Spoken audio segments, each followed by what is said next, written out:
नमस्कार, मैं हरि, आप देख रहे हैं डिजिटल न्यूज झारखंड। आज जानते हैं झारखंड के प्रमुख खबरों के बारे में। इससे पहले छोटी सी निवेदन की वीडियो को एक लाइक अवश्य कर दें। आपका लाइक करना ही हमारा मेहनत का फल होता है। तो चलिए शुरू करते हैं आज की पहली ओर। झारखंड में रामगढ़ उपचुनाव में एनडीए का प्रत्याशी घोषित किया जा चुका है। दरअसल आपको बता दूं कि झारखंड के रामगढ़ विधानसभा सीट पर होने वाले उपचुनाव के लिए एनडीए ने अपने प्रत्याशी का ऐलान कर दिया है। एनडीए ने आजसू पार्टी के लोकसभा सांसद चंद्र प्रकाश चौधरी की पत्नी सुनीता चौधरी को अपना उम्मीदवार घोषित किया है। सुनीता चौधरी ने 2019 का विधानसभा चुनाव भी लड़ा था, लेकिन यूपीए की ममता देवी से हार गई थी। बता दें कि रामगढ़ उपचुनाव के लिए सुनीता के नाम पर सहमति के बाद आजसू कार्यालय में ऐलान किया गया है। पार्टी प्रवक्ता डॉक्टर देवशरण भगत और संसदीय बोर्ड के सदस्य डोमन सिंह मुंडा ने इसकी जानकारी दी। दरअसल आपको बता दूं कि 27 फरवरी को रामगढ़ उपचुनाव के लिए वोटिंग होगी, वहीं 2 मार्च को नतीजे आएंगे। उपचुनाव की घोषणा के बाद बीजेपी के प्रदेश प्रवक्ता प्रतुल सहदेव ने कहा था कि इस बार एनडीए साथ है। रामगढ़ में एनडीए की जीत महागठबंधन सरकार के पतन की शुरुआत होगी। उसी समय लगभग स्पष्ट था कि एनडीए यहां सुनीता चौधरी को उम्मीदवार बनाएगी। इसकी खास वजह है कि दरअसल 2019 के विधानसभा चुनाव में हार को छोड़ दें तो 2005 से लेकर 2014 तक यहां आजसू ने ही जीत हासिल की थी। बता दूं कि सुनीता चौधरी के पति और मौजूदा लोकसभा सांसद चंद्र प्रकाश चौधरी इस सीट पर लगातार 3 बार चुनाव जीत चुके हैं। वैसे आंकड़े कहते हैं कि यदि 2019 में बीजेपी आजसू साथ मिलकर लड़ती तो जीत इन्हीं की थी।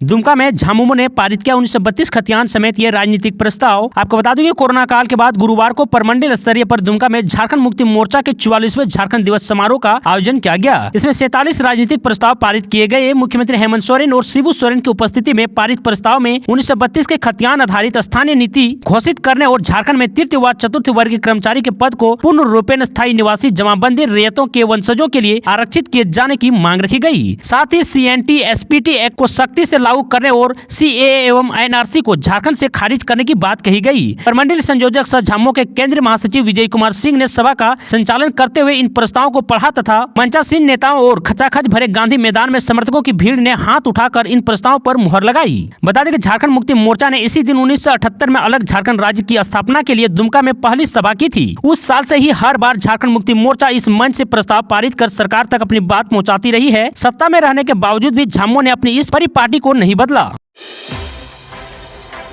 मोदी सरकार के बजट 2023 में झारखंड को मिली 43,957 करोड़ की रेल परियोजना। आपको बता दूं कि भारत सरकार के अमृत काल के पहले बजट में झारखंड को 43,957 करोड़ रुपए की परियोजनाएं मिली है। दक्षिण पूर्व रेलवे रांची मंडल के मंडल रेल प्रबंधक प्रदीप गुप्ता ने यह जानकारी दी है। श्री गुप्ता ने बताया कि नई रेल लाइन बिछाने और रेल लाइन के डबलिंग और गेज कन्वर्जन की 36 परियोजनाएं झारखंड के हिस्से आई है। इन परियोजनाओं पर रेल मंत्रालय 43,957 करोड़ रुपए खर्च करेगा। इन 36 परियोजनाओं में 2,906 किलोमीटर लाइन को कवर किया जाएगा। दरअसल आपको बता दूं कि हटिया स्थित मंडल रेल कार्यालय सभागार में प्रेस कॉन्फ्रेंस में प्रदीप गुप्ता ने कहा कि अमृत भारत स्टेशन स्कीम के तहत झारखंड के 57 स्टेशनों का चयन किया गया है। इसमें धनबाद, जसीडीह, हटिया, टाटानगर स्टेशन के लिए टेक्नो इकोनॉमिक फिजिबिलिटी स्टडी शुरू हो चुका है। इन 57 स्टेशनों के विकास पर सरकार 444 करोड़ रुपए खर्च करेगी। 6 सितंबर 2022 को इसका टेंडर फाइनल हो चुका है। आपको बता दूं कि उन्होंने बताया कि वर्ष 2009 से 2014 के बीच सरकार ने 457 करोड़ रुपए का बजट दिया था, लेकिन वर्ष 2023 से 2024 के बजट में 5,271 करोड़ रुपए का प्रावधान किया गया है, जो कि 11 गुना अधिक है। उन्होंने बताया कि 3,458 किलोमीटर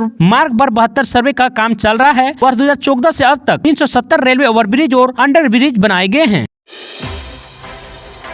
धनबाद में 4 फरवरी यानी आज मनाया जाएगा झामुमो का 51वां स्थापना दिवस। सीएम हेमंत सोरेन भी होंगे शामिल। आपको बता दो धनबाद में झामुमो का 51वां स्थापना दिवस समारोह का आयोजन 4 फरवरी यानी आज गोल्फ ग्राउंड में होगा। स्थापना दिवस समारोह सिर्फ झारखंड मुक्ति मोर्चा के नेता व कार्यकर्ता के ही लिए नहीं बल्कि पूरे राज्य के लिए उत्सव का स्वरूप है। इसकी तैयारी लगभग पूरी हो चुकी है। समारोह में झारखंड के मुख्यमंत्री सह कार्यकारी अध्यक्ष हेमंत सोरेन, केंद्रीय अध्यक्ष सह राज्यसभा सांसद शिबू सोरेन और तमाम मंत्री विधायक मौजूद रहेंगे। उक्त बातें गुरुवार को सर्किट हाउस में पार्टी के केंद्रीय सदस्य अमितेश सहाय ने कही। इस दौरान विधायक मथुरा प्रसाद महतो, धरणीधर मंडल, कंसारी मंडल, नकुल महतो, सुखलाल मरांडी व पवन महतो समेत अन्य लोग उपस्थित थे।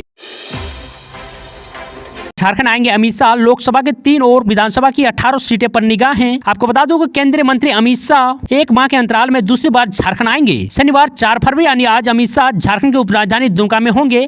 कार्यक्रम की तैयारियों को पुख्ता करने के लिए झारखंड बीजेपी के दिग्गज प्रदेश अध्यक्ष दीपक प्रकाश, विधायक दल के नेता बाबूलाल मरांडी, संगठन मंत्री करमवीर सिंह, राष्ट्र उपाध्यक्ष रघुवर दास सहित अन्य लोग दुमका में कैंप कर रहे हैं। गौरतलब है कि बीजेपी के देश भर में मिशन 2024 की तैयारियों में जुटी है। अमित शाह झारखंड दौरा की इसी का हिस्सा है। बता दें कि जनवरी जनवरी को अमित शाह, चाईबासा भी आए थे। गौरतलब है कि झारखंड में 2019 में भारतीय जनता पार्टी ने सत्ता गंवाई थी। विधानसभा चुनाव में संथाल परगना में भी बीजेपी को नुकसान हुआ था।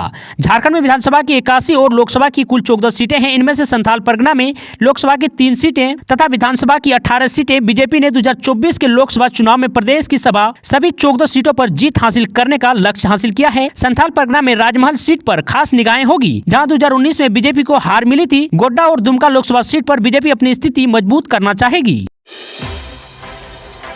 झारखंड में बनेगा कृषि विश्वविद्यालय और पशुपालन विश्वविद्यालय। बीएयू के किसान मेला में कृषि मंत्री बादल पत्रलेख ने किया ऐलान। आपको बता दूं कि झारखंड में कृषि विश्वविद्यालय और पशुपालन विश्वविद्यालय की स्थापना की जाएगी। यह घोषणा झारखंड के कृषि मंत्री बादल पत्रलेख ने बिरसा एग्रीकल्चर यूनिवर्सिटी बीएयू में आयोजित 3 दिवसीय किसान मेला के उद्घाटन समारोह में शुक्रवार को उन्होंने कहा। आपको बता दूं कि बीएयू में डॉक्टर एपीजे अब्दुल कलाम की स्मृति में एक विशाल हाईटेक ऑडिटोरियम बनाने के लिए भी राज्य सरकार अनुदान देगी। वहीं उन्होंने कहा कि बीएयू, एनडीआरआई करनाल और जीबी पंत कृषि एवं प्रौद्योगिक विश्वविद्यालय उत्तराखंड की तरह ग्रीन बनाने का प्रयास करना चाहिए। आपको बता दूं कि कृषि मंत्री ने कहा कि राज्य सरकार ने अंतर्राष्ट्रीय पोषक अनाज वर्ष 2000 मंगाने की तैयारी शुरू कर दी है। इसके लिए आवश्यक बजट उपबंध भी किया गया है। झारखंड मिलिटेस के लिए प्राचीन समय से जाना जाता रहा है। अब हमें भी अपनी प्राचीन परंपरा और उत्पादों के ओर लौटने का प्रयास करना होगा। उन्होंने कहा कि दुमका के हसडिया स्थित डेयरी प्रौद्योगिक महाविद्यालय के छात्रा ने स्नातकोत्तर प्रवेश परीक्षा में देश में सर्वोच्च स्थान प्राप्त किया है। इसके लिए विश्वविद्यालय में उसका सम्मान किया जाना चाहिए।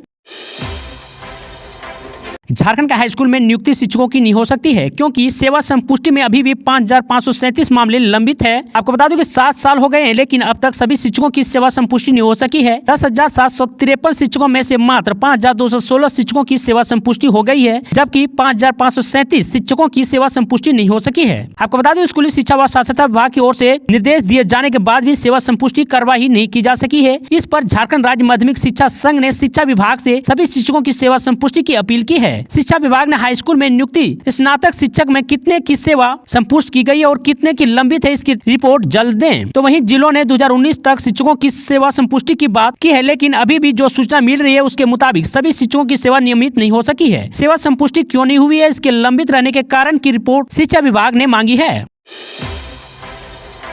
सीएम हेमंत सोरेन बोले, लोक कल्याणकारी होगा। झारखंड के बजट सभी वर्गों के लिए ध्यान में रखा गया है। आपको बता दूं, मुख्यमंत्री हेमंत सोरेन ने कहा कि झारखंड का वर्ष 2023-24 का बजट लोक कल्याणकारी होगा, जिसमें एसटी, एससी, ओबीसी, अल्पसंख्यक सहित सभी वर्गों के लिए कुछ न कुछ होगा। आपको बता दें कि राज्य के आदिवासी, दलित, शोषित, जरूरतमंद समुदाय सहित सभी वर्गों के सर्वगीण विकास को ध्यान में रखकर एक बेहतर और समावेशी बजट बनाया जा सके। इसी सोच के साथ हमीन कर बजट अंतर्गत बजट पर राज्य की आम जनता एवं विशेषज्ञों से सुझाव लिए गए हैं। बता दूं कि सभी सुझाव के अनुरूप लोक कल्याणकारी बजट बनाना राज्य सरकार की प्राथमिकता है। बजट में रोजगार सृजन व ग्रामीण अर्थव्यवस्था को मजबूत करने पर विशेष फोकस किया जाएगा। मुख्यमंत्री शुक्रवार को झारखंड मंत्रालय स्थित सभागार में वित्त विभाग द्वारा आयोजित बजट पूर्व घोषित 2023-24 को संबोधित कर रहे थे। बता दें कि मुख्यमंत्री ने कहा कि वर्तमान समय में झारखंड राज्य में सड़क मार्ग, हवाई मार्ग तथा जल मार्ग की स्थिति संतोषजनक है। इन क्षेत्रों में काफी विकास हुए हैं। झारखंड के 24 में से 23 जिले किसी न किसी दूसरे राज्यों से जुड़े हैं। आने वाले समय में इन कनेक्टिविटी का उपयोग रोजगार सृजन के साथ साथ राजस्व का जरिया बने, ऐसे कार्य योजना बनाकर आगे बढ़ने की जरूरत है। मुख्यमंत्री ने कहा कि राज्य सरकार चाहती है कि झारखंड के लोगों को क्या सपोर्ट दें कि यहाँ के लोग विकास की मुख्य धारा से जुड़ सके।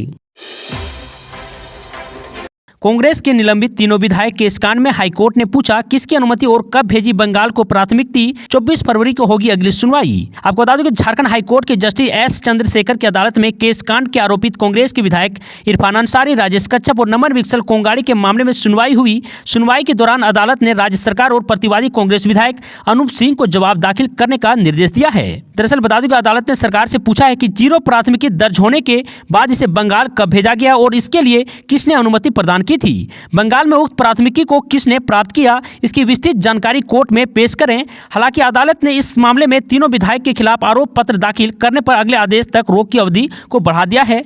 मामले में अगली सुनवाई 24 फरवरी की होगी। ऐसे ही झारखंड की तमाम छोटी बड़ी खबरों को जानने के लिए चैनल को सब्सक्राइब अवश्य कर लें, ताकि झारखंड की हर छोटी बड़ी खबर आप तक पहुंचा सके। आज के लिए इतना ही। जय हिंद, जय भारत, धन्यवाद।